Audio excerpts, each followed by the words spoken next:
Si je parle, c'est pas pour partir en croisade contre mon lycée, je veux pas lui faire la guerre, mais c'est que c'est pas un problème spécifique dans mon lycée. Des profs qui agressent sexuellement des filles, ce sera pas le premier, ce sera pas le dernier.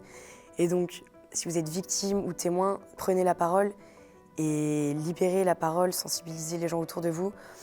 Et pour les profs, essayez de connaître la situation peut-être avant de prendre parti. Et l'administration, d'être attentive à toute plainte, à tout détail qui pourrait vous remonter concernant les agissements d'un professeur.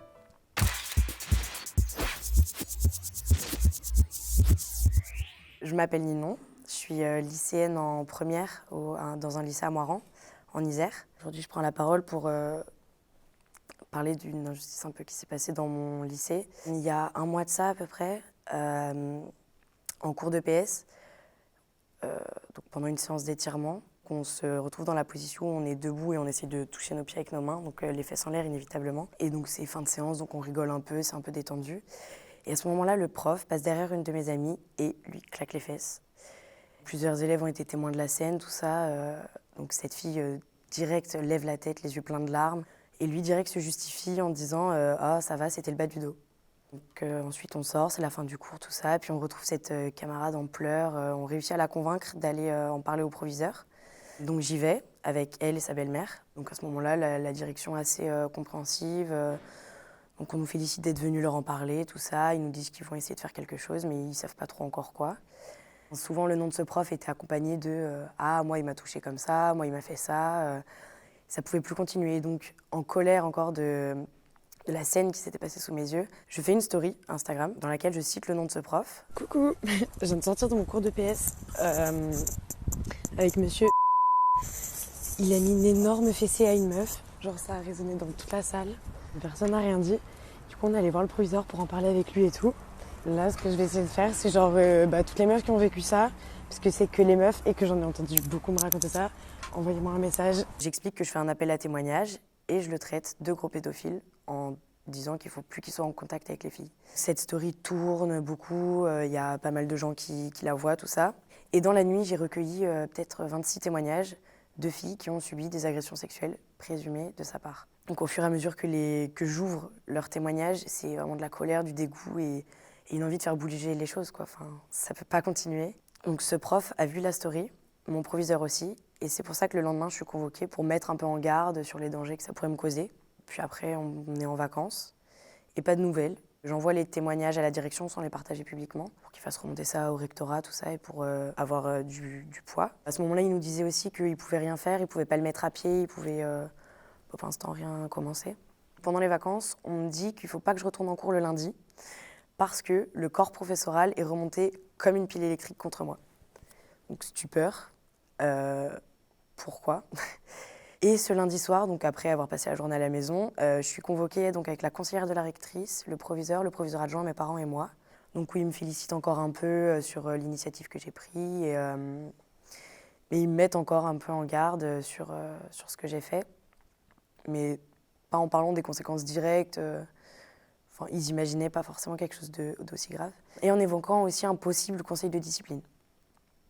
Donc, ok, le lendemain, ils ont une réunion, tout ça, et on m'appelle le mercredi matin pour me dire que je passe en conseil de discipline la semaine suivante, donc le mardi. À ce moment-là, c'est juste beaucoup de stupeur, de colère aussi, parce que rien n'avait été mis en place contre le prof. J'avais pris conscience de la gravité de ce que j'avais fait. Je m'étais excusée aussi en public. Pendant le week-end, je prépare ma défense. J'essaie de relativiser un peu. Je m'attends à une sanction, à une exclusion, mais de quelques jours plus tôt. Donc 2 jours, 5 jours, 8 jours, en disant à tous mes copains que c'était normal et qu'il fallait pas forcément faire de mouvements d'insurrection, tout ça, parce que j'avais aussi ma part de faute là-dedans. Qu'on est dans une société de droit et que la présomption d'innocence, ça prime, enfin c'est ce qu'on m'a fait comprendre. Et donc j'avais pas le droit de citer son nom accompagné d'une condamnation comme ça sans que justice puisse être faite. Le mardi suivant, je passe en conseil de discipline. Je me retrouve face à un proviseur complètement différent des 2 premières fois où je l'avais vu. D'un coup, beaucoup plus agressif et véhément, comme si direct il savait ce qu'il allait faire et quelles décisions ils allaient prendre.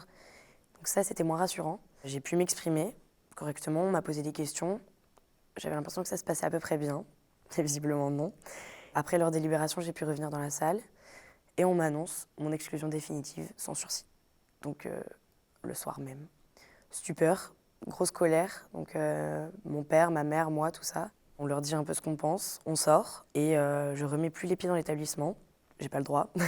Donc le mercredi, gros mouvement de colère, sentiment d'injustice auprès de mes camarades. Ils font un appel au blocus le jeudi, en exhortant à la non-violence, en disant qu'il faut faire des pancartes pour se faire entendre, tout ça. Donc ils préparent ça et en parallèle, le mercredi matin, donc le prof est toujours au sein de l'établissement et pendant 4 heures, donc la matinée, il explique aux élèves que les 27 témoignages sont faux, que j'ai voulu le traîner dans la boue, que j'ai fait ça pour salir son image et que est-ce qu'on pense à sa famille, à ses parents, tout ça. Et il a dit aussi qu'on lui avait conseillé de porter plainte contre moi, qu'il allait sûrement le faire et qu'avec les 12 000 € que j'allais lui verser suite au procès, il allait financer une association qu'il avait fondée.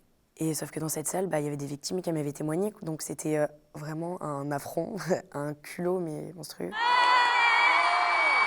Nous sommes les lycéens! Nous sommes les lycéens! Et nous allons gagner!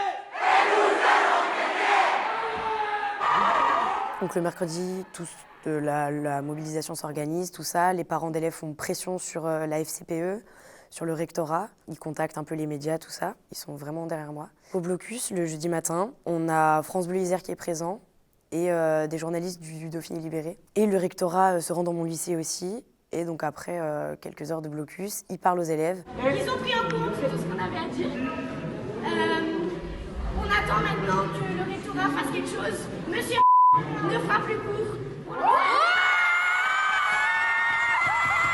On a été entendu, le professeur allait être mis à pied pendant 3 jours. Je pouvais faire appel à la décision qui avait été prise. Et ils encourageaient en quelque sorte les filles, les victimes, à aller faire une déposition ou à aller porter plainte. Parce qu'une enquête a été ouverte par le parquet de Grenoble. Donc bonne nouvelle, le blocus s'arrête parce qu'ils ont réussi à avoir ce qu'ils voulaient. Suite à l'ouverture de l'enquête, il y a 2 filles qui ont porté plainte pour agression sexuelle contre ce prof. D'autres élèves qui ont été entendus en tant que témoins. On ne sait pas où en est l'enquête.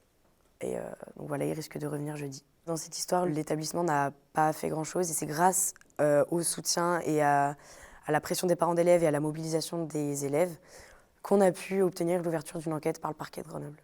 Globalement, j'attends qu'on arrête de remettre en question peut-être la parole des victimes, de prendre au sérieux ces témoignages et de prendre en charge cette affaire correctement. Je ne remets pas ici en cause la justice, mais espérer d'avoir de réelles sanctions et des sanctions qui marquent et pas seulement une mutation parce que c'est pas tant le problème dans notre lycée, c'est peut-être aussi les comportements de ce prof et que ce soit dans mon lycée ou dans un autre, faut que ça s'arrête quoi.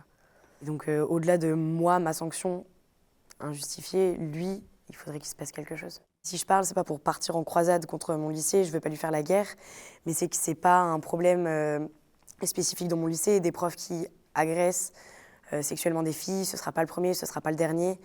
Et donc, si vous êtes victime ou témoin, prenez la parole et libérez la parole, sensibilisez les gens autour de vous.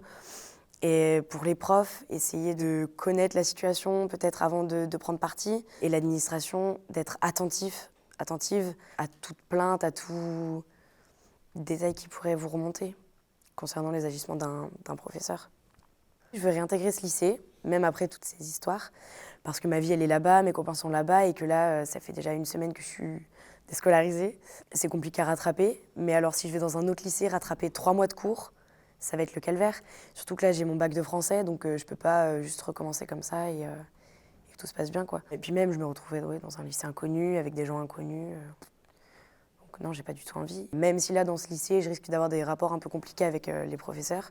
Globalement, si mon appel est entendu et accepté et que je réintègre le lycée, je devrais pas avoir de problème avec eux. Ils devraient s'accorder sur la décision. Donc ouais, là, mon but, c'est de revenir dans ce lycée.